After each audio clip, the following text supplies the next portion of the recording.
Praise Him, praise Him. Song number 125. Praise Him, praise Him. Praise Him, Jesus our blessed Redeemer. Praise Him on the first stanza. Sing. Praise Him, Jesus our blessed Redeemer. Sing, all earth His wonderful love proclaim. Hail Him, by His strength and His glory. Strength and honor give to His holy name. Like a shepherd, Jesus will guard His children. In His arm He carries them all day long. Praise Him, tell of His greatness and greatness. Praise Him, every joyful song. Praise Him, Jesus our blessed Redeemer. For our sin He suffered and bled and died. He our rock, our hope, eternal salvation. Hail Him, Jesus the crucified. Son His praises, Jesus bore our sorrow. Love unbounded, wonderful, deep and strong. Praise Him, tell of His excellent greatness. Praise Him, ever the joyful song. Last stanza. Praise Him, Jesus our blessed Redeemer. Heavenly forelock with Hosanna ring. Jesus Savior, reigneth forever and ever. Crown Him, prophet and priest and king. Christ is coming, over the world victorious. Power and glory unto the Lord belong. Praise Him, tell of His excellent greatness. Praise Him, every joyful song. Amen. Isa pa pong awitin sa song number 15. 1-5. Song number 1-5. Song number 15. Come thou, Almighty King.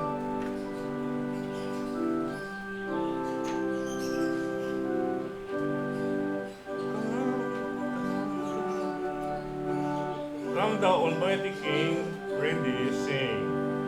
Come thou, Almighty King, help us Thy name to sing. Help us to praise. Father, all glorious, or all victorious, come and reign over us and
ang Panginoon.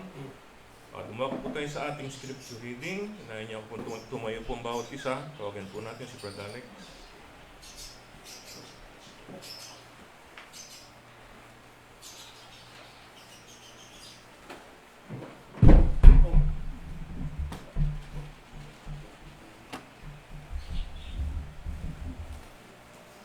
Biyayang umaga po mga kapatid. Buksan po natin sa Proverbs chapter 22.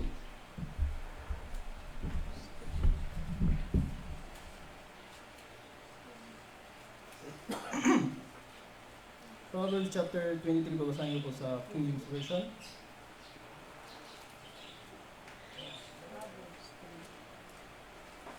Proverbs chapter 23 po.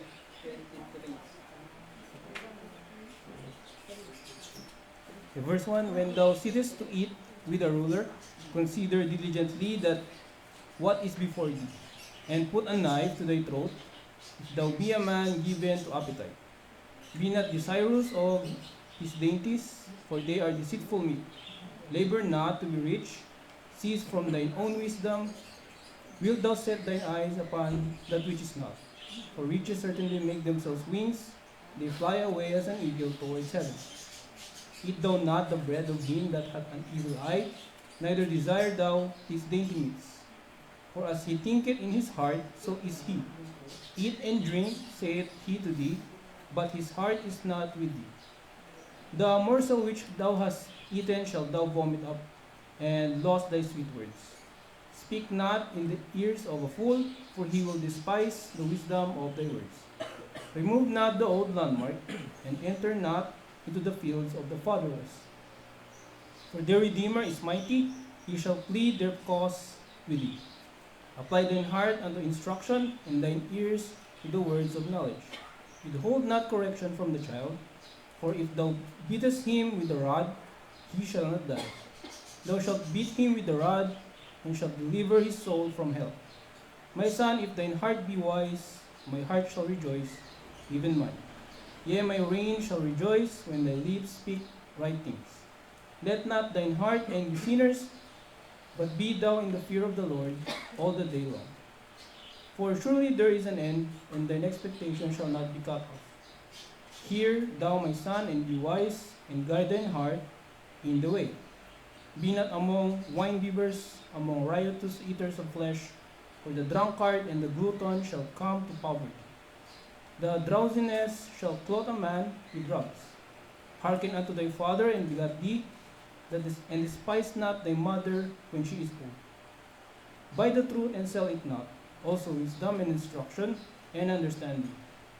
The father of the righteous shall greatly rejoice, and he that begetteth a wise child shall have joy of him. Thy father and thy mother shall be glad, and she that bare thee shall rejoice. My son, give me thine heart, and let thine eyes observe my ways.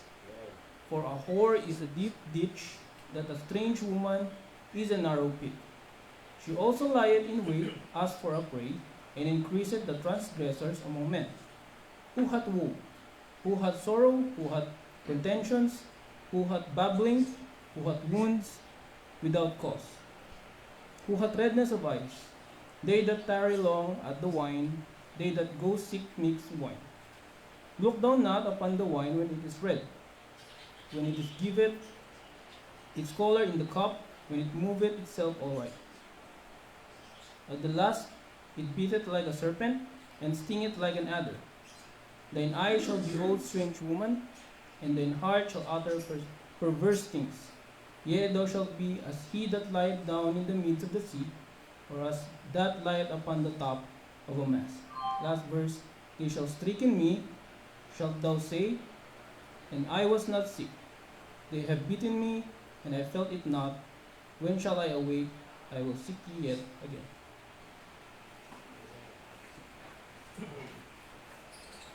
Tatapon na po tayo sa ating pagbibigay ng ating po mga handog at ika po.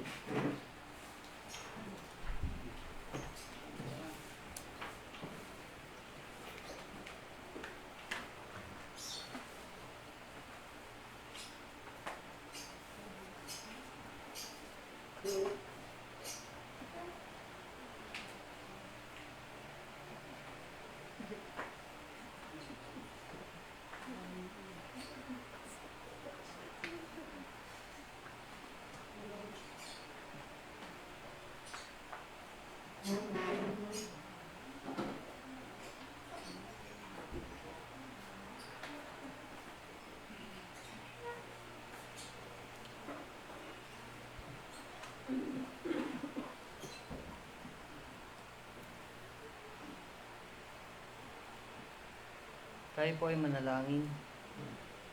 Panalangin ng paghahandog at pasasalamat. Purihin ka, O Panginoon, na Diyos ng Israel magpakailan-kailanman. Iyo, O Panginoon, ang kadakilaan, at ang kapangyarihan, at ang kaluwalhatian, at ang pagtatagumpay, at ang karangalan. Sapagkat lahat na nangasa langit at nangasa lupa ay iyo. Iyo ang kaharian, O Panginoon, at ikaw ay nataas na pangulo sa lahat. Ang mga kayamanan at gayon din ang karangalan ay nangagmumula sa iyo, at ikaw ang nagpupuno sa lahat. At nasa iyong kamay ang kapangyarihan at kalakasan, at nasa iyong kamay ang pagpapadakila at pagpapalakas sa lahat. Kaya't ngayon, aming Diyos, kami ay napasasalamat sa iyo, at aming pinupuri ang iyong maluwalhating pangalan. Ngunit sino ba kami na kusang makapaghandog sa ganitong paraan? Lahat ng bagay ay nagmula sa inyo, at ibinabalik lamang namin sa inyo ang ibinigay nyo sa amin. Sapagkat kami ay mga dayuhan at manlalakbay sa harap mo, gaya ng lahat ng aming mga ninuno. Ang aming mga araw sa lupa ay gaya ng anino at hindi magtatagal. O Panginoon naming Diyos, lahat ng kasaganaang ito na inihandog namin ay nagmumula sa iyong mga kamay, pagkat lahat ng bagay ay sa inyo. Alam namin, aming Diyos, na inyong sinisiyasat ang puso at nalulugod kayo sa katapatan. Sa katuwiran ng aming mga puso ay kusang loob at walang pag-iimbot na inihandog namin ang lahat ng bagay nito. At lubos kaming nagagalak sa kusang loob na paghahandog na ito ng inyong mga anak. O Panginoon, Diyos ni Abraham, Isaac at Israel, ang pagnanasa nawang ito ay panatilihin ninyo sa puso naming lahat at manatili nawa kaming tapat sa inyo. Amen. Hango mula sa unang Kronika, Kabanata 29, talatang 10 hanggang 18.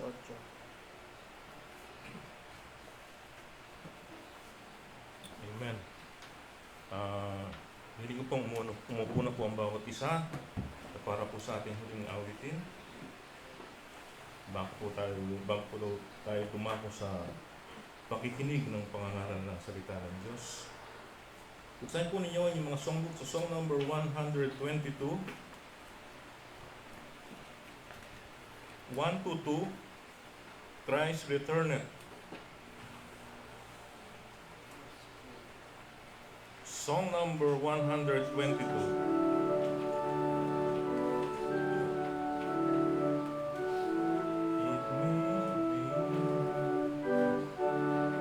Stanza, sing.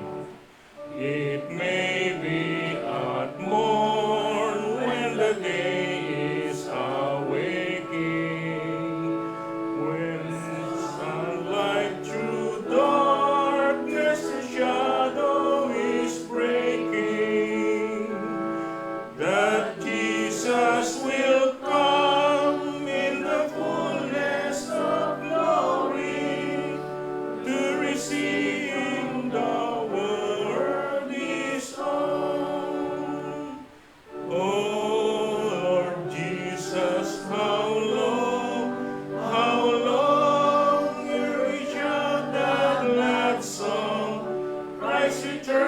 Hallelujah, hallelujah.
pag-aaral ng salita ng Diyos. Tawagan po natin ang ating pong pastor.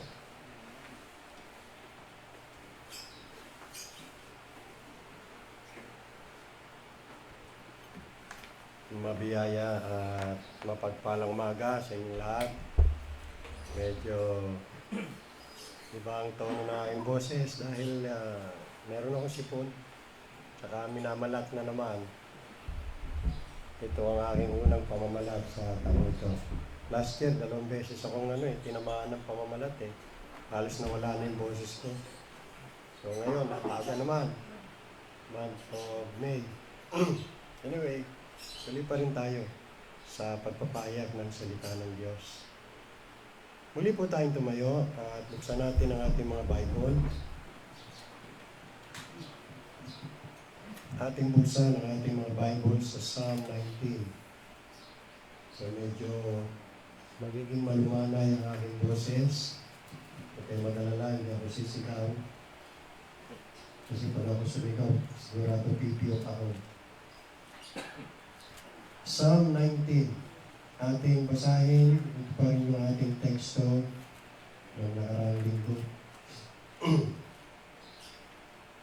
Sa talatang 10 o talatang 7, bisa natin. The law of the Lord is perfect, converting the soul. The testimony of the Lord is sure, making wise the simple. The statutes of the Lord are right, rejoicing the heart. The commandments of the Lord is pure, enlightening the eyes. The fear of the Lord is clean, enduring forever. The ordinances of the Lord are true and righteous altogether. More to be desired are they than gold, yeah, than much fine gold, sweeter also than honey and the honeycomb. Last verse. Moreover, by them is thy servant warned, and in keeping of them there is great reward. May God bless the reading of His word. Shall we go to the Lord in prayer? Let's all bow down and kneel before the Lord our Maker. Our great God and Heavenly Father, we come before thy throne of grace, offering our praises and thanksgiving with joy in our hearts. Kami po nagpapasalamat sa iyong biyaya at patuloy na sumusustino sa amin. Sa kabila ng aming mga pangangailangan, kahirapan at kadalamitian, namin pa rin kayo, Diyos, na umaalala sa amin. At kayo po hindi nagkukulang sa amin. Maraming salamat sa iyong grace na palaging supisyente sa amin upang ito po ang magsustina at magpalakas sa amin. Purihin kayo, Diyos, sambahin kayo sa inyong kataas-taasang kalalagayan at sa inyong kabanal-banalang pangalan. Nawa pang lambang ito ay maging kalugod at katanggap-tanggap sa inyong banal na presensya. Pagpalain na kami, Panginoon Diyos, ng iyong pagpapala spiritual sa pagtungay namin ng iyong mga salita, bigyan niyo po kami ng Panginoon spiritual. Naintindihan namin ang inyo pong kalooban para sa aming buhay. Nawala namin ng Diyos ang inyong mga aral, ang inyong mga kautusan. Panawan niyo rin sa amin ang iyong kalooban at ganoon din ang iyong mga kahatulan o kami maging mga magmag. Kailangan po namin ang inyong pong pagpapala sa aming mga puso, kaluluwa, spirito ang inyong mga salita. At gamitin niyo po sa kaliligtas ng sino mang hiwalay pa kay Kristo Jesus na wala pang kaligtasan at kapatawaran sa kanilang kasalanan. Tawa, Panginoon Diyos, naging kasangkapan ng instrumento ng mensahe ito. Ayon po sa iyo pong mabuti layo at kapasyan. Ito po ang dalangin sa kanilang pangalan ng aming Panginoon sa Kristo. Amen. Maraming salamat. Nakakarapo na kayo, mga kapatid. Sa pagpapatuloy ng ating pong pag-aaral tungkol sa missing God's blessings, ay maliwanag na ating pong makikita, mga kapatid, na ang pagpapala ng Diyos ay nasa pagsunod sa kanyang mga utos. Ang kautusan ng Panginoon ay inialintulad sa pulot at pulot-pulitan. Na ito ay dapat hangarin, more to be desired. Are they than gold? Yeah, than much fine gold. Because this is sweeter than honey and the honeycomb. Well, ang mga pagpapatuto lamang tungkol sa katotohanan ito ng talatang 10. Ayun pong merong experimental acquaintance with the Word of God na sa kanilang buhay ay personal nilang naranasan at napatunayan na ang salita nga ng Diyos ay simpalis ng pulot at pupiuhan. Sapagat yan ay personal nilang naranasan sa kanilang buhay. At hindi lang yan sa talatang 11, bilang karagdagan, moreover by them, sa pamagitan ng kautusan ng Panginoon o kanyang salita, by them is thy servant warned, nabibigyang babala. And in keeping of them, there is great reward. Sa pagtalima sa mga kautusan ng Panginoon, o statutes, o precepts, meron pong malaking ganting pala. At yan po sa ating pagpapatuloy sa ating pag-aaral, ay ating pong matutungayan ang mga pagpapala ng Diyos sa pagtalima po natin sa Kanya.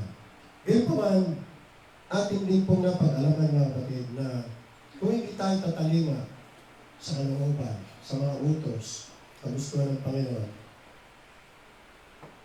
hindi natin mararanasan ang mga pagpapala ng Diyos.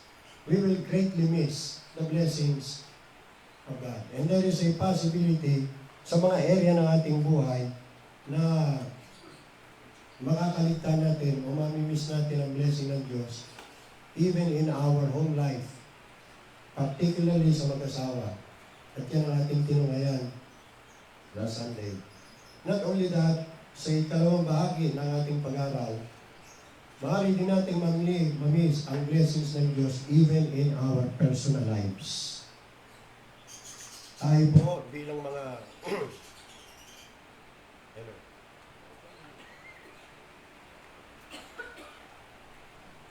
pag-check yung ating okay.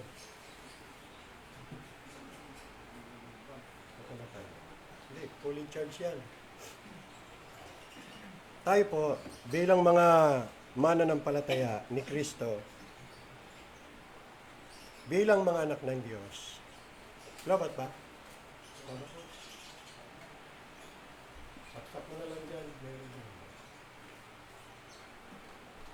Ang bilis malubat.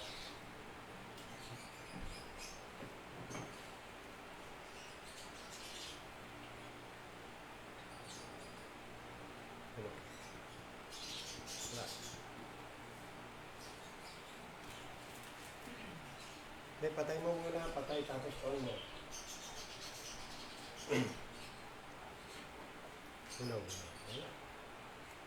What happened?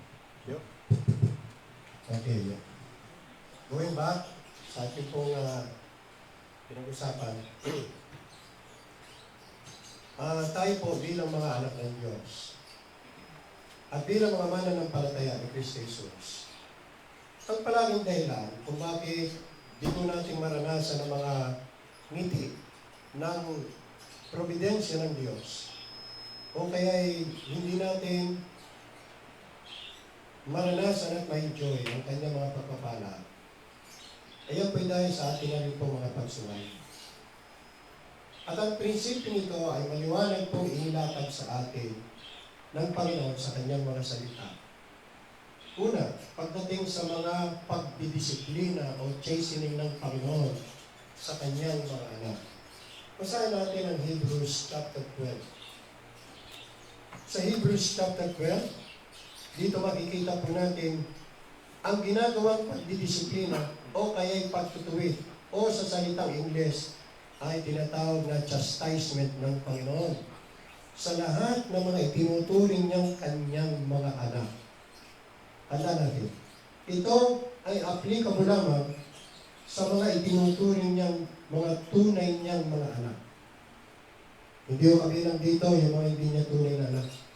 Lahat ng kanyang mga tunay na anak ay dumaranas ng tinatawag na chastisement.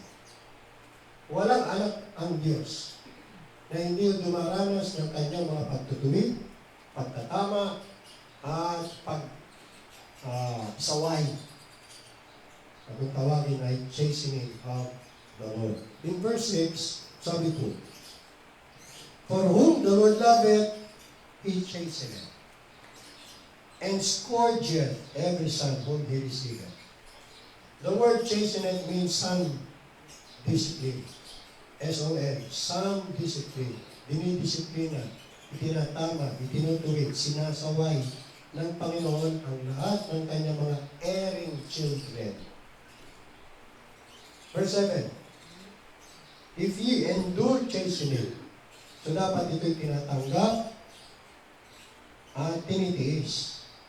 Hindi tinatakasan at hindi nagagalit. If ye endure chastening, God dealeth with you as with sons. For what son is he whom the Father chasteneth not? Habang ang pagdidisiplina o pagtutuwid mula sa ating Ama ay nagmumula kapwa sa kanyang katapatan at banal na pag-ibig, kaya paman mga kapatid, ito po ay nagpapahiwatig ng kanyang displeasure. Ito po ay nagpapahayag na ang Diyos ay hindi po nalulugod at nasisiyahan. At habang ito po ay nakadesign para sa ating hong kabutihan, para tayo po ay makarecover sa ating pong mga lihis at maling mga gawain o pamumuhay, o kaya para tayo makabalik mula sa ating pag-backslide o pagtalikod. And yet, mga kapatid, ito po ay napoprovoke sa pamamagitan ng ating pong mga pagsuway o pagiging suwahin o ang ating pong waywardness. Ang pamalo ho ng ating Ama, hindi naman yan ginagamit niya by arbitrary sovereignty, kundi by His righteousness. Natatandaan nyo, ang Panginoon, ang ating Ama, He deals, lalo na ang kanyang mga anak, according to His righteousness. Bilang banal na Diyos, pinupunan niya, pinapansin niya ang ating mga aksyon.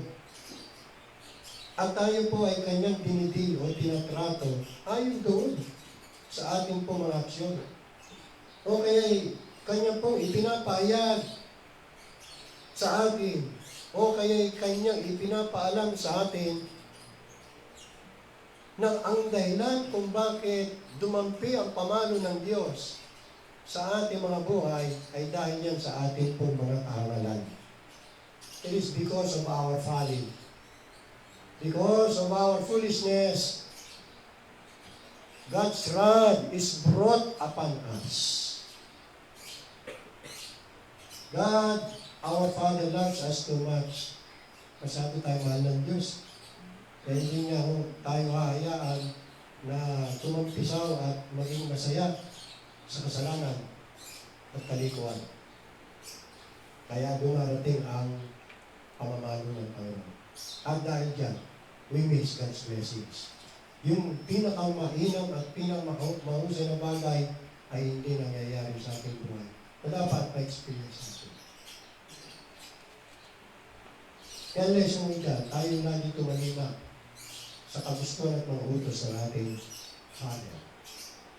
Pangalawa, pagdating naman sa ating mga prayer life, isang dahilan, isa sa mga kadahilan kung bakit nasasakal ang pagdami ng mga pagpapala ng Diyos upang sabihin natin na experience, lalo na bilang kasagutan sa ating mga panalangin, ay ating pa rin mga kasalanan. Basahin natin ang 1 John chapter 3 verse 22. 1 John chapter 3 verse 22. Ganito po ang sinabi naman ni Apostol Juan. And whatever we ask, we receive of Him. That is, we enjoy, we experience God's blessings. Diba? Whatever we ask of Him, we receive of Him. Bakit? Because we keep His commandments and do those things that are pleasing in His sight. You see that? You see the relationship ng answered prayer sa ating pong pagtalima o pagsunod sa mga kautusan ng Diyos at ginagawa natin yung mga bagay na kalugod-lugod sa atin. So, sa kabaligtaran, kung hindi tayo tatalima sa mga utos ng Panginoon at hindi natin gagawin yung mga bagay na hindi niya magugustuhan o kung gagawin natin yung mga bagay na hindi niya magugustuhan at magdudulot sa kanyang displeasure, and then, magiging resulta niyan ay hindi natin tatanggapin yung ating pong mga hinihiling sa Kanya. At yan ay maliwanag na sinabi ni David, mismo siya, na-experience yan sa kanyang buhay. Dahil sabi niya sa Psalm 66 verse 18, Psalm 66 verse 18, if I regard iniquity in my heart, the Lord will not hear me. Psalm 66:18. Kung iingatan ko ang aking mga kasalanan o ang aking pagsalangsang sa aking puso, hindi ako pakikinggan ng Panginoon. O diba? Related yan sa 1 John 3:22. You see, it's not sin itself ang nagiging balakid o sagaban o hadlang sa pagtugon ng Diyos sa ating mga panalangin. It's not the sin itself. It is the unconfessed sin. Lahat naman tayo nagkakamali, na tayo nagkakasala. Ang importante mga kapatid, ay huwag natin iingatan yung kasalanan niya. Huwag natin itatago, aalagaan yung mga pagsuway natin. We ought to confess that sa Panginoon. Because if we confess our sins, He is faithful and just to forgive us. Amen. And to cleanse us from all unrighteousness. However, pag yan ay iningatan mo at inaalagaan mo pa, ayaw mo yan isuko sa Panginoon, ayaw mo yan ipahayag at aminin sa Panginoon, yan ang magiging problema sa iyong prayer life. Unconfessed sin. If I regard, meaning inaalagaan mo pa parang nag-aalaga ng ulubog, parang nag-aalaga ng ahas. Delikado, tuklawin ka niya. So better, confess. Because if we regard iniquity in our hearts, the Lord will not hear us. He will be displeased. And if God is dismayed, dismayado Diyos sa atin, paano niya pagbibigyan tayo sa ating mga kahilingan? Nakita natin mga kapatid. Another principle, makita natin in 1 John chapter 5, verse 14. 1 John chapter 5, na may kaugnayan sa ating prayer life. 1 John 5:14. And this is the confidence that we have in Him, that if we ask anything according to His will, He hears us. Mga kapatid, ito ang totoong answered prayer. Pag sinabing answered prayer, yun yung kahilingan na hiniling mo sa Panginoon at ipinagkaloob niya kasi kalooban niya yun. Yung ipinanalangin mo, kalooban niya. At dahil sa yun ay kanyang kalooban, ay ibigay mo. Pero hindi lahat ng answered prayer ay answered niya. Ibig sabihin, hindi ko nanalangin ka, binigay na sa iyo, answered prayer na yun. Kasi maaaring yung hinihiling mo, hindi na kalooban ng Diyos. Ba't may binigay? Itong turuan niya ng leksyon. Yan ang nangyari sa mga Israelita. Kahangad nila ng kahangad ng karne. Hindi sila kontento sa tinapay na binibigyan ng Panginoon. Gusto pa mga karne. Anong ginawa ng Panginoon? Bigyan sila. Binigay. But He sent linis sa kanilang mga puso, sa kanila. At ginad sila ng Panginoon, pagkatas nun. Yung mga matatakaw, yung mga gusto palagi pagbigyan yung last nila, yung pita na kalang laman, ayun, pinatay ng Panginoon. Nagkanda bulunan sila. Ginad sila ng Panginoon. O di ba, answered prayer? Kaya nakakatakot kapag ka tayo humiling sa Panginoon, pinagpilitan natin, humiling natin, na hindi naman natin alam kung makakabuti ba yan o makakasama. Eh paano pag pinagbigyan ka ng Diyos? Lako. See? Ang totoong answered prayer ay yung ayon sa Kanya, yung kahilingan ayon sa Kanyang kalooban. Yan ang maganda. At dahil sa ayon niya sa Kanyang kalooban, mabuti yan sa atin. Tanggapin natin yan. See? Nung si Paul ay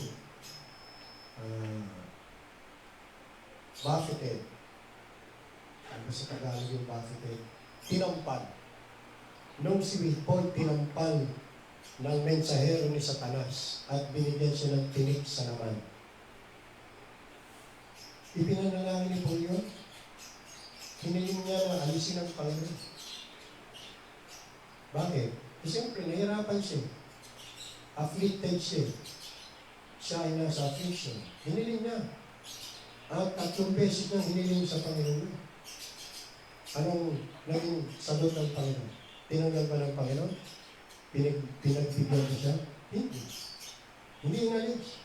Tanong, hindi answered prayer yun. O answered prayer.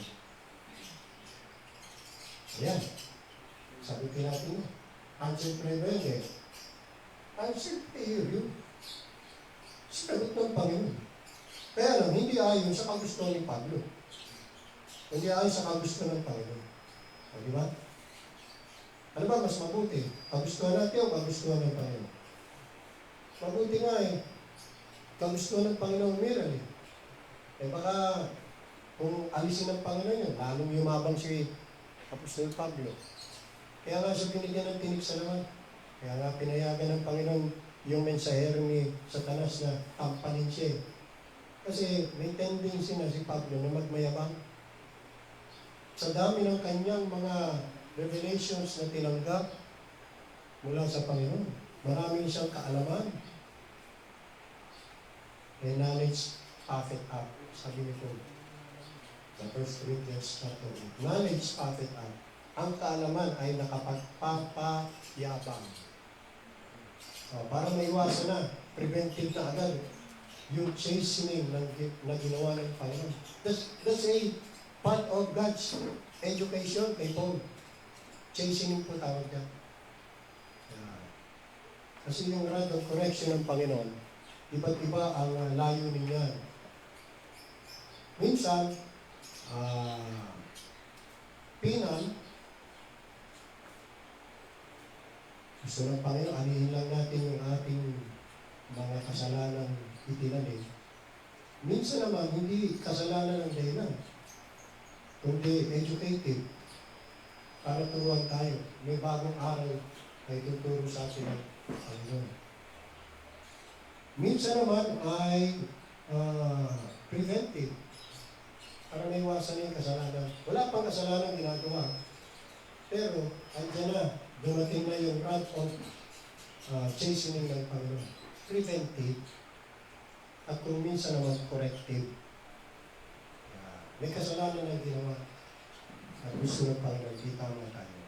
So, hindi lahat, hindi palagi ang pagkakataon na maranasan ang pamamalo ng Panginoon ay kasalanan ng dahilan. Hindi po. Pero kadalasan, kasalanan ng dahilan. Kaya, nararanasan natin ang pamamalo ng Panginoon.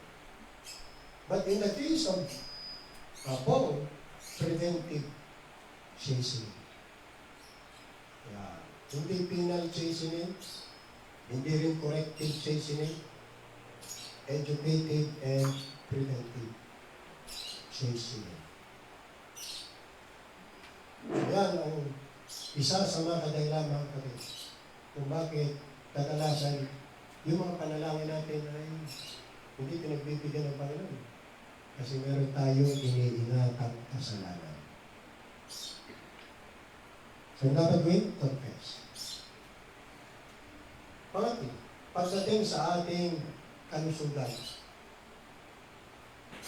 Kadalasan, hindi naman sinasabi lahat, pero kadalasan, may kaugnayan ang kasalanan sa ating mga karamdaman. Na hindi natin naalintana yan. Akala lang natin panahon, akala lang natin ay dahil sa natural yan, puso. Pero yung totoo niya, may kasalanan. Tingnan natin yung prinsipyo niya. 1 Corinthians 11:30. 1 Corinthians 11:30. Sa iglesia sa Corinto, may mga miyembro doon nagkasakit, nanghina, at yung iba ay natibok. Natuluyan, namatay. Alamin natin ang dahilan. 11:30 ng 1 Corinthians. Sabi po, for this cause, many are weak and sickly among you. And many sleep. Ano yung sleep dito? Hindi po ito natulog lang basta natuluyan. Kasi tingnan nyo, naging weak muna. Tingnan po guys, naghina, nagkasakit, natuluyan. Namatay. Ano dahilan? Sabi ni Paul, for this cause. Ano yun? Dahil dito. Ito tumutukoy doon sa binaboy po nila yung banal na hapunan.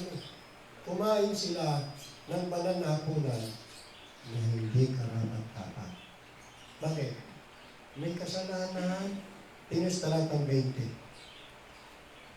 When you come together, therefore, into one place, this is not to eat the Lord's Supper. Hindi yan ang Lord's Supper, sabi ni Paul. Bakit? Anong ginawa nila? For in eating, everyone take it before the other his own supper. May nauna na. Naghapunan na agad. And one is hungry, and another is drunk, nalasing. Aba, hindi Lord's Supper ang ginawa. Ang ginawa ay party. Nag-inuman, nalasing. Okay, tayo mga kapatid ha. Yan palang patunay na sa Lord's Supper, alak talaga ginagamit. Hindi grape juice. Lalo hindi soft drinks. May mga simbahan, Lord's Supper, Pepsi, Coke, ang gamit na liquid element, mali po yung unscripturally. Iba naman, grape juice. O sige, lumakla ka ng grape juice, tingnan natin kung malalasing ka. Alak talaga. Pero hindi basta-basta alak to, ito yung katas ng ubas, grape wine. Kaya kita nyo sa ating Lord's Supper, grape wine. Nahanap natin yung red wine, grape wine. Ngayon, nalasing sila. Sumubra naman. Ginawa ng inuman time. Kaya, dahil dyan, nabismaya ang Panginoon. Hindi siya nasiyahan sa kanilang ginawa nila. Oo, nag-observe sila ng Lord's Supper, pero hindi ko nasiyahan ang Panginoon. Nag-displease siya. So, ano ho nangyari? Pinakita ng Panginoon yung kanyang displeasure sa kanila dahil sila ay gumawa ng mga kasalanan. Sila ay in-afflict ng Panginoon bilang kanyang chastening action. See? With bodily sickness.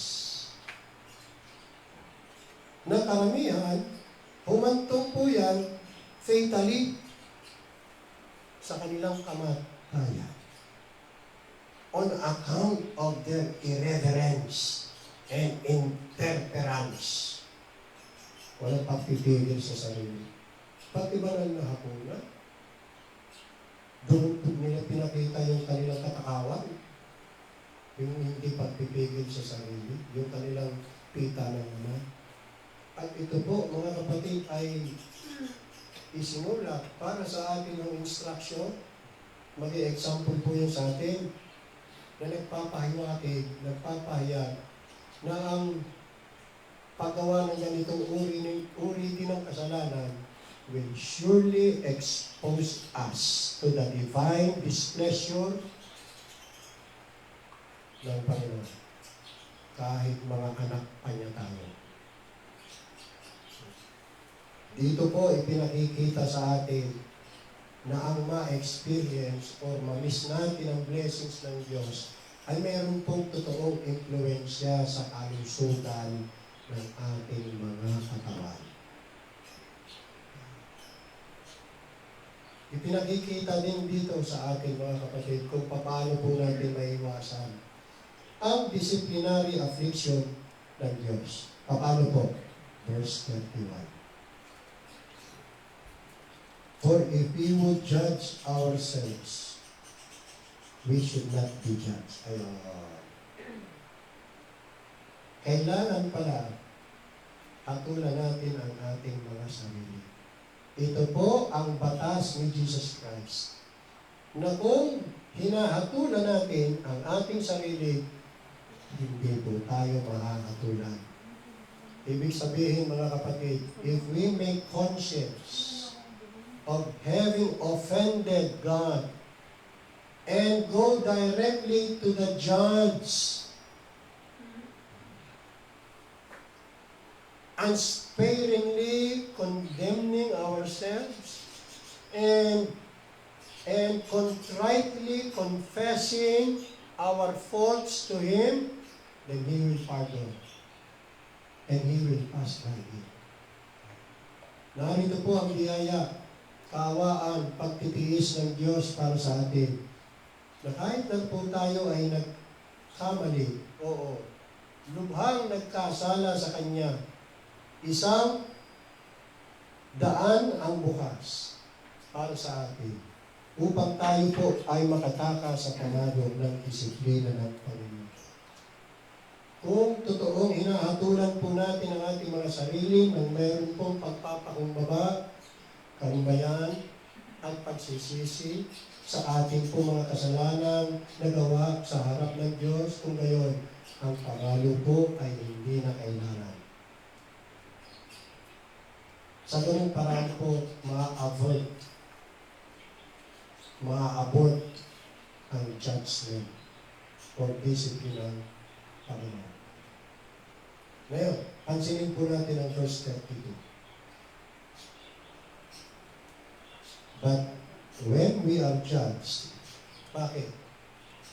Ba't na-judge? Kasi nga, hindi sinunod yung 31. Hindi niya hinatulan ang kanyang sarili. At dahil sa bigo niyang nagawa ito, natuluyan siya tulan. Nino? Ng Panginoon. Kaya sabi niya, but when we are judged, ang maganda nito, when we are judged, we are chastened of the Lord. That we should not be condemned with the world. May katuparan o kabagalang gawin at upili. Ang konsensya ay manhid. Walang pakiramdam. Hindi tinuring na isang seryosong bagay ang offer ng Diyos. Kaya na-judge. Pinadjudge ng Panginoon ang ating mga sarili dahil sa ating mga kasalanan gawa. Kaso, ang kupag, ang bagal gawin. At siguro dahil sa ang konsensya ay manhid. O kaya walang pakiramdam, dinedate mo lang. Parang akala niya, hindi seryosong offense sa Panginoon. Balita bagay lang. Hindi tinuturing na isang seryosong bagay ang mga offenses na nagawa niya sa Diyos. Yung kanyang budhi ay kinaliyo dahil sa madalas na pangangatwiran na ang offense ay isang maliit na bagay lamang.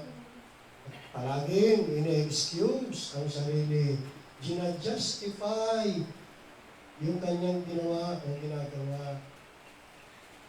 So, ano nangyari? Ginudge sila ng Panginoon. Ito ang nangyari sa mga taga-Corinto. They sinned again and again. And they were never exercised by their own sins. Kung kaya, yung kanilang manhid o natutulog na konsensya ay talagang kinakailangang pukawin o gisingin sa pamamagitan ng pamanaw. Yan ang delikado pagka ang ating mga konsensya ay tinalyo na eh. Naging manhid na, wala nang pakiramdam. So sila po ay, ito pong mga taga-Korinto, hinatulan ng Panginoon. Because they judge not themselves, therefore the Lord judged them. And how? Verse 32. O verse, binasa natin.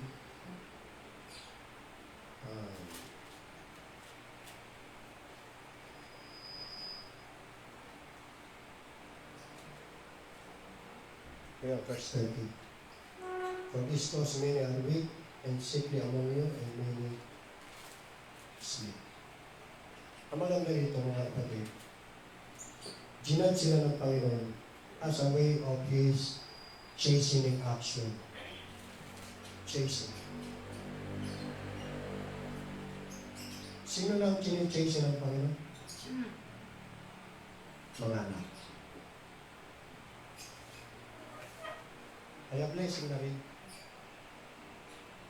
Blessing na rin na ikaw ay i-chasten ng Panginoon. Magtaka ka, sa kabila ng iyong mga kasalanan, umunlad ka pa. At akala mo, pinagpapala ka ng Diyos. Yun ang nakakatakot. Maraming ganyan. Mali na nga ginagawa. Akala niya, tama pa rin ang kanyang ginagawa. Tapos, umuunlad pa siya. Gumiginhawa. Kasi raw malakas daw ang faith niya kay Lord. Malakas daw siya sa Panginoon. Malakas ang faith niya. Pag doon ka magtaka, lagot ka. Dapat yan, hinahampas ka niya. Dapat doon, hinahataw ka niya. Kung anak ka ng Diyos. Eh wala. Hindi nakararanas ng pamamalo ng Panginoon. Baka hindi ka. See? Ito naman kagandahan sa Panginoon. Para hindi na lumabis pa sila o magmalabis pa sa paggawa ng kasalanan. Kailangan na talagang paluin ng Panginoon. So he was, in verse 32, but when we are judged, we are chastened of the Lord. Salamat. Salamat sa mga pamamalo ng Panginoon. Di ba? Tama ba mga kapatid, may dahilan tayo na magpasalamat, pinapalo tayo ng Panginoon. Chastening eh. Kasi for whom the Lord loveth, He chasteneth and scourgeth every son whom He receiveth. But if you be without chastisement, sabi ni Paul, then you are bastard and not sons. Pag hindi ka nakatanggap ng pamamalo ng Panginoon, hindi ka niya anak. Walang kaugnayan sa iyo, Diyos. Bastard ka. You don't belong to Him. Kailangan ka mga anak ng Diyos, dinidisiplina. At isa sa mga pamamaraan ginagamit ng Panginoon ngayon, weakness, sickness, and death. Pero sabi ng Panginoon, patuloy kang gagawa ng ganyan, mabuti pa, kunin na kita. Kunin ka na ni Lord. Diba? So blessing. Tapos na, pagawa ng kasalanan. Pwede? Kung pinakailangan ng kunin ng Panginoon, ako mas gusto ito. Kaysa naman mabuhay ko, tapos magpatuloy ako sa paggawa ng kasalanan, o kaya ay tatsuway sa Panginoon. Na palagi ko siya mabibigyan ng discretion. Hindi ko nila lang. Yes. Ito, pinapanalahan ko nila. Tumingin lang ako para hindi na ako gagawa ng kasalanan. Nakakapagod na gumawa ng kasalanan. Kayo ba napapagod na sa paggawa ng kasalanan? O nag-enjoy ko? Ang totoo lang ng Diyos, hindi na nag-enjoy sa paggawa ng kasalanan. Nalulumbay siya. Nalulungkot siya. Bakit? Nasasaktan niya yung kanyang tatay. Mga kasalanan. Kaso nga, nandito pa sa laman, paulit-ulit. Iniintay niya na Panginoon. Kaya sabi niya, Panginoon, hindi pa rin ako tumigil. Kunin niyo na lang ako. Kunin na siya ng Panginoon. Dapat, masiyahan siya dito lang. Hindi na dito. Yan o mga kapatid. God was obliged to act. At dinalaw sila ng karamdaman at kamatayan. Kaya, warning yan sa ating mga kapatid. Last, mga kapatid, hindi lamang we may possibly miss God's blessings in our home, in our personal lives. We may also, or you may also miss God's blessings in salvation. Ang pagkawala ng pagpapalang espiritual ng Diyos ay totoo para din sa mga unsaved. Meaning sa mga niligtas. Ang kaligtasan po ng Diyos ay hindi nakakamtan ng karamihan. Bakit? Dahil din sa kanilang kamangmangan at kahangalan. Hanggat may mga unbelievers o mga hindi mananampalataya na natitira sa mundong ito, binibigyan sila ng pagkakataong makatakas mula sa puot na darating. Alam ba nila yun? Kayo po ba alam niyo na may puot na darating? There is a wrath to come. Ito po ang warning ho para sa lahat na dapat seryosohin. Basahin natin. Luke chapter 3, verse 7. Luke chapter 3, verse 7. Tingnan niyo, itong warning, seryosohin natin ito. Huwag tayong magpakapante. Huwag natin na ito. Luke chapter 3, verse 7. Then said he to the multitude, meaning John the Baptist, sabi niya sa multitude that came forth to be baptized by him, O generation of vipers, who hath warned you to flee from the wrath to come. So mayroon palang puot na darating ano? Ano itong puot na yun?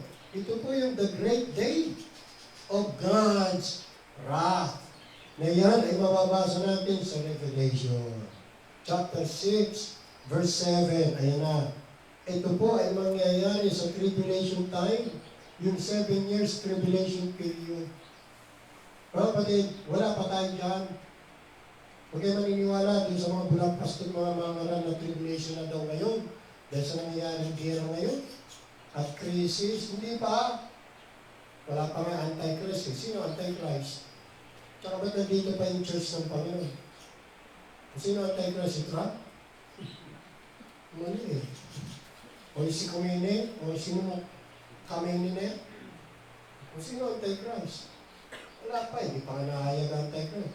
Wala pa nga rapture na nangyayari. Nandito pa iglesia. Paano natin alaman na nandito pa iglesia? Eh, nandito tayo eh. Balik ba lang, naiwan na tayo. Pasok na tayo sa tribulation period.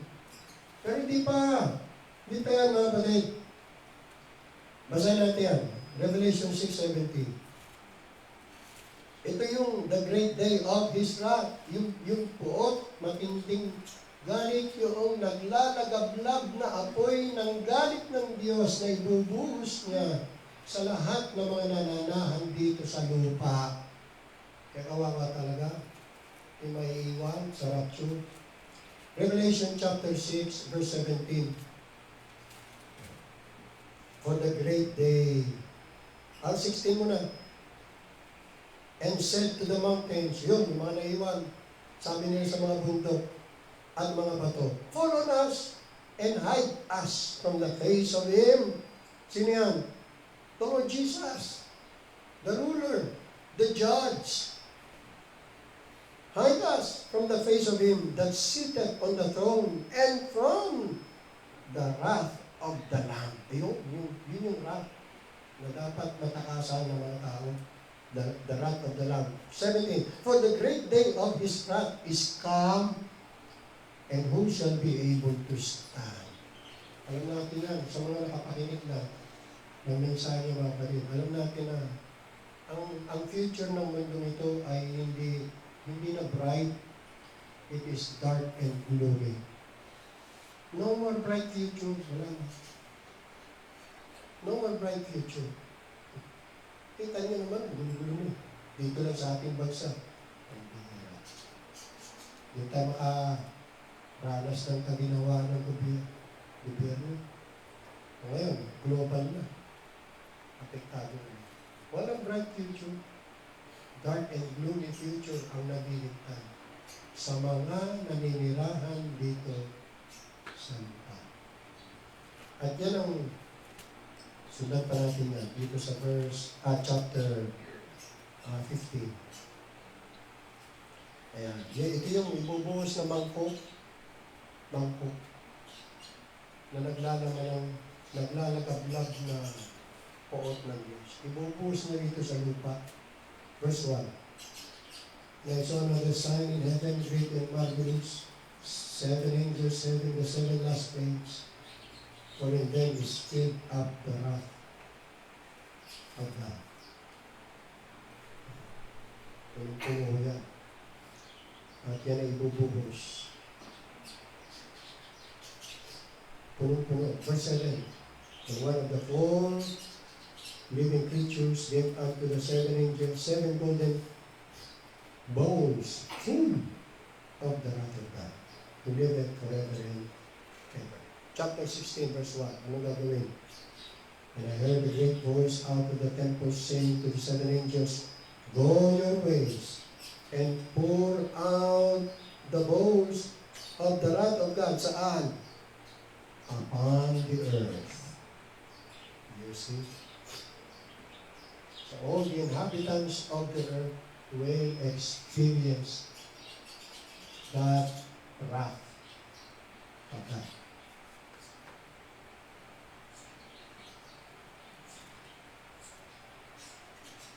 People need to be delivered from the wrath to come. 1 Thessalonians 1:10. 1 Thessalonians 1:10. They need to be delivered. How? Yan ang dahilan mga kapatid kung bakit ang mga tao ay hinihimo, hinihikaya sa banal na kasulatan, kung hindi man mula sa pulpito dito, sa mga Bible studies, na nahanapin ang Panginoon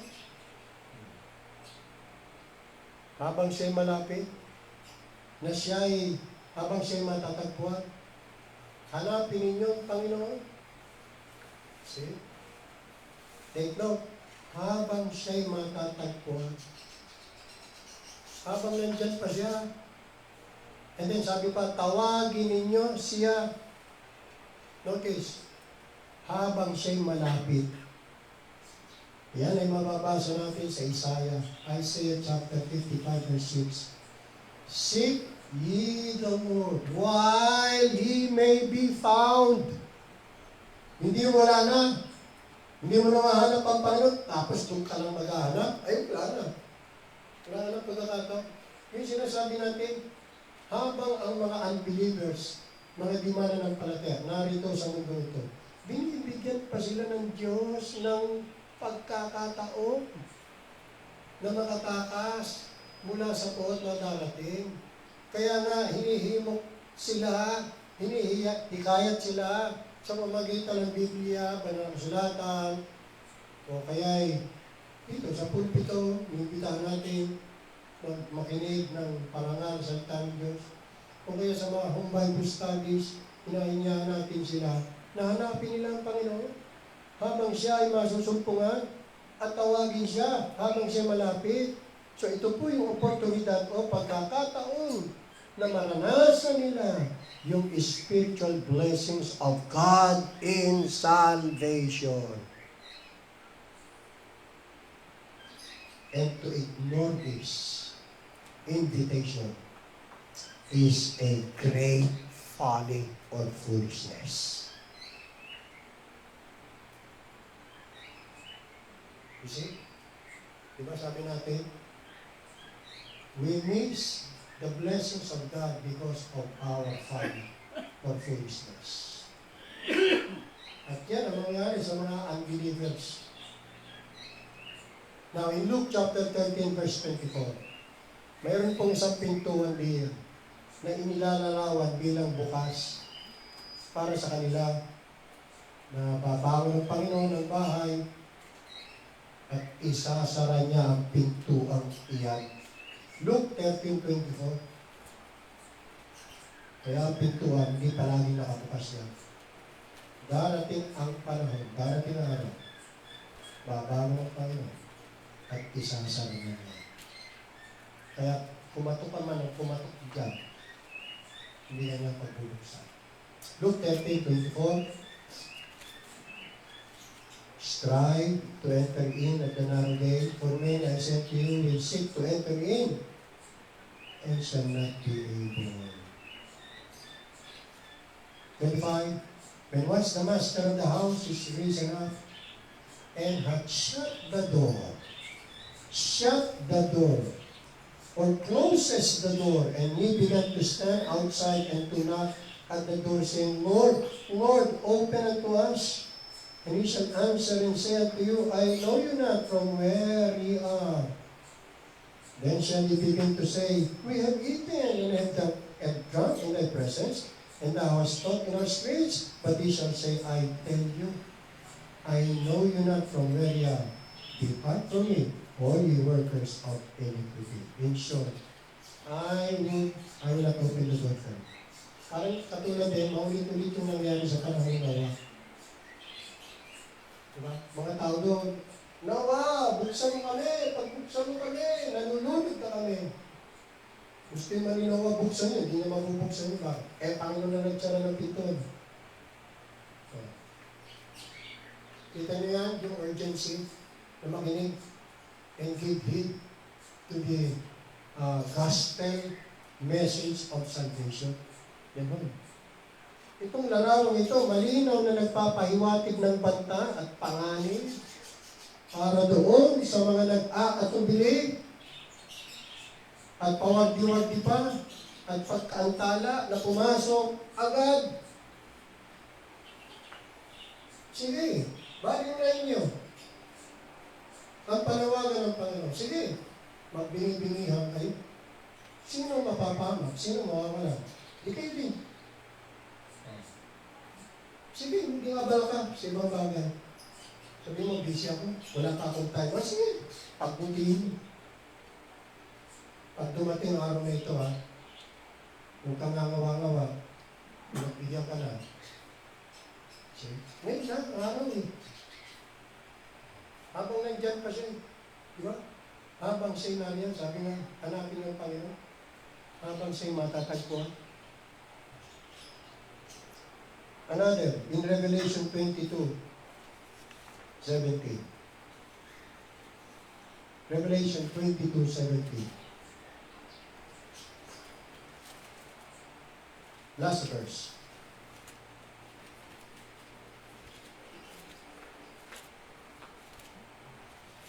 May paanya ako dito eh. Sabi dito, 22:17. And the Spirit and the bride say, Come. And let him that heareth say, Come. And let him that is athirst come. Ilang come yan? Yung Spirit at bride nag-invite, come. And let him that heareth say, Come. And let him that is athirst come. And whosoever will, let him take the water of life freely. Ano yung water of life dito? Primarily, ito po ay nagpapahiwatig ng buhay na walang hanggan. Ito po ay libre na binibigay ng Diyos sa pamamagitan ni Jesus Christ. Hindi po ito literal na tubig, Hindi po ito kandil. Ito po ay spiritual provision na makapagsasatisfy sa pinakamalalim na pangangailangan ng kaluluwa. Ito lang yung water of life na makapagsasatisfy sa malalim o pinakamalalim na pangangailangan ng kaluluwa. No. In other words, ito po yung kaligtasan mula sa kasalanan at pagkakasundo sa Diyos. Na ikaw na makasalanan, na rebelde sa Diyos, at walang kapayapaan sa Diyos, ay maaaring may pagkasundo sa Diyos at sa ganun magkaroon ng peace with God. Ito po ay nakalay, mga kapatid, sa mga salita ng Panginoon Jesus doon po sa John 4:14. Sabi ng Panginoon, whosoever drinketh of the water that I shall give him shall never thirst. Yan. Sa mga tuwid, ang tubig ay nagre-represent sa saving grace ng Diyos na nagdadala ng satisfaction ng buhay. At ang tanggihan, ang alok na ito, ay talagang isang kahangalan at kamangmangan. At yan ay mga kahulugan. Hindi lamang ang hindi maranasan ang kaligtasan ng Diyos, hindi ang maranasan ang puot ng Diyos. At ang walang hanggang kamatayan sa nagtatagatang apoy. Ang katamaran at ang indifference o pagbabaliwala hindi po yung excuse para sa mga tumatangging mapabuti ang kanilang kalagayan.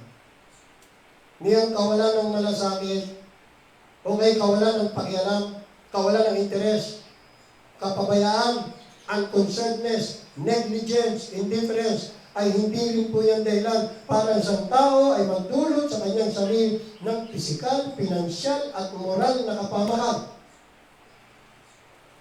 Lalo na ang pagtatanggi o katamaran ay hindi po nagpapalaya sa sinuman mula sa kanyang responsibilidad o pananagutan na tanggapin ang malayang alok ng Ebanghelyo. Kaya pakinggan mo mabuti ito. There is a great possibility that you will miss the salvation of God kung patuloy kang mananatiling bingi, walang pakialam, walang interes, hindi seryoso sa panawagan nito. Sa ating ng pagtatapos, mga kapatid, it is a rule sa kaharian ni Kristo na kapag inangkin, tinanggap, inamin ng kanyang mga nasasakupan or His people ang kanilang kasalanan at ipinahayag at pinalikuran, He spares the wrath. He spares the wrath. Pinagpapaliban ng Diyos ang kanyang pangalan. Gayun din, it is a rule sa kanyang kaharian na kapag sila ay nagkasala at hindi po ito ipinahayag, manapay nagpatuloy pa, then kinakastigo sila ng Panginoon. At may infinite mercy dito. Ano yun? Upang huwag silang mahatulang kasama ng sanlibutan. Yan naman ang blessing. On the other hand, ang kanyang mga anak na sumaid ay kinakastigo ng Panginoon dito sa sanlibutan. Pero yung mga ungodly, unbeliever, they will bear the punishment of their sins forever in hell. Sin must be condemned. Sin must be condemned either by us or by the righteous judge. Either here or hereafter. And how much better to judge ourselves and thereby escape from God's judgment. Kaya mas mainam pa. Hatulan na natin ang ating mga sarili nang sa ganun makatakas tayo sa hatulan ng Diyos. May God bless the message sa ating mga puso. Amen.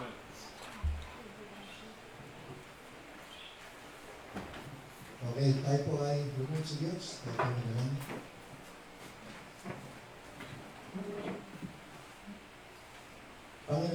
Diyos. Salamat po sa mahalagang mensahe nyo na pinayat sa amin. Napakaliwanag po ng iyong kalooban, kagustuhan. Ang tanong ay kung tatalima kami lahat. O Panginoon Diyos, mabagay sa amin, tulungan niyo po kami. Gawin po ninyo sa amin, hindi namin kaya gawin sa mga sarili. Humingi kami ng biyaya na kami maging matalimahin na sunod sa inyo, Panginoon Diyos. Sa lamang ito, hindi namin kaya. Sa Espiritu magagawa. Kaya naman, panalangin namin, lagi nyo kami puspusin ng Espiritu. Matakot kami sa inyo. Huwag namin i-challenge ang inyong mga utos. Huwag namin i-challenge kayo, Panginoon Diyos, na kami nagmamatigas pa, nagpapatumpik-tumpik pa, sa halip na umaksyon at tumilos na agad. Panginoon Diyos, magabagin na lagi ang mga puso. Kapag kami ay nasa pagkakasala, tulungan niyo po kami na maging masunod. At ilagay niyo lagi sa mga puso ang takot sa inyo. Upang kami huwag humiwalay sa inyo, Panginoon, kung hihiwalay kami sa kasalanan. Pagpalang niyo ang buhay, na-experience namin, itong sinasabi niyo po, Panginoon Diyos, yung blessing sa aming buhay, kahit dito po sa lupa. At yan ay pinakita niyo sa amin ang iyong kagusto at kondisyon. Makasunod sana kami. May conform namin ang aming mga lakad, ang aming buhay sa iyong salita. Panalangin namin ang salvation ng aming mga mahal sa buhay. Maawa kayo sa kanila, Panginoon. Bagabagin yung mga puso nila. Naramdaman nila yung magkaroon sila ng sense of urgency habang may pagkakataon pa. Habang ang pintuan po ninyo ay bukas, sikapin nila makapasok. Ilapit ko sila sa inyong anak na si Yesu Cristo. Tulungan silang makaunawa, Panginoon Diyos. Makatakas nawa sila mula sa matinding ng poot na darating na ibubuhos dito sa lupa. Sana'y makapiling din namin sila kung saan naroon ang Panginoon Jesus. Ipipray namin ang kanilang salvation. Mabagay sa kanila. Pagpalain po, minsan ito sa mga puso, ito po yung aming pagbubulay-bulayan, pag-aaralan pa, babakunin, sa aming paglalakbay dito sa lupa. Maraming salamat sa inyong desire na gusto nyo ma-experience namin, naranasan din namin ang inyong pong best para sa amin, ang inyong pong blessings para sa amin kami. Lamang kung kami ay susunod sa inyong mga kondisyon. At yan namin panalangin na kami makasunod. At palahin po, bagsak, pinipipili namin, mga kapatira namin, na may mga karamdaman, Panginoon Diyos. Mabagay sa kanila, tulungan niyo po sila. Panalangin po namin o Diyos na sila rin po'y gagaling. At kung sila may mga kasalanan nagawa, patawarin po ninyo. Na may mapagtatlo din nila, ma-realize nila ang kasalanan kalang mga nagawa. At bigyan pa sila pagkakataon. Muli makabangon at lumakas ang katawan at makapagpatuloy sa paglilipod sa mga Panginoon Diyos. Sa inyong mga kamay, amin pong nabili ang aming mga sarili at buhay, mangyari mga palagi ang iyong mabuting kalooban sa amin. Sa banal na pangalan ng aming Panginoon Jesus, ito po ang iyong dalangin. Amen. Awitin natin ang Psalm Q. Sambahin pa rin natin ang ating Diyos. Praise God from whom all blessings flow. Praise Him all creatures here below. Praise Him above the heavenly host. Praise Father, Son, and Holy Ghost. Amen. Amen. Amen. Magandang umaga sa ating lahat. Pagpalain tayo ng ating Panginoon Diyos. Isa ating banal na pagpipito.